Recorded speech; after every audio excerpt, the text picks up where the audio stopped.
To be able to quickly interpret the data here, we want to notice what form this is in. Now, they put it in a slightly different form than what we're going to find, but of the three kinds of quadratic forms, vertex, standard, and intercept, this one most closely resembles vertex form because notice it's to the second power, this binomial, whereas standard form is just the leading term is to the second power, no parentheses, right? And then intercept form, it's two sets of linear quantities being multiplied. One quick tweak we can make, we see that this is plus k at the end. So let's take this positive 128 and put it here at the end. In other words, we have p equals negative 0.012, and I'll just rewrite everything else here, including the plus 128. So the vertex is, keep in mind you do the opposite of the x coordinate because of that minus. So we have 9.17, comma, and then the y coordinate, you just keep it as is. You don't flip the sign, 128. Okay, and they're saying, during which year does Japan reach its maximum population? The fact that this is a negative a value means this parabola opens down, and we found the vertex is this 9.17 comma 128. So that is the maximum. This is the maximum output, which is the population, the y, but this is the time that it takes to get to that maximum. Well, if it's the number of years before 2000, if it's negative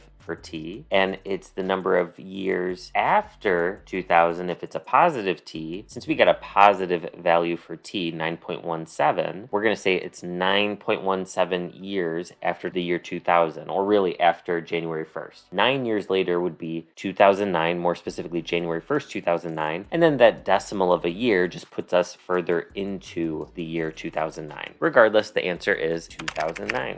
A way you could have done it with Desmos, so let's go to the upper right corner here. And remember, if you had any other functions from a previous question, you click the gear icon and delete all. We could have just typed this in knowing that really the p is like a y. So we'll say y equals, and then we'll type everything in as we see it. And we'll change t to x. And then you could go to the keyboard. I just like doing Shift 6, which does the caret function so that I could put the exponent of 2. And then now let's go ahead and look here. We'll go back so I can actually see it. We'll zoom out a bit. Okay, that's pretty good. I might zoom in. And then I'm going to try to find where the vertex is. It looks like right about here it peaks. Oh, good. It gave me that same ordered pair that we referred to.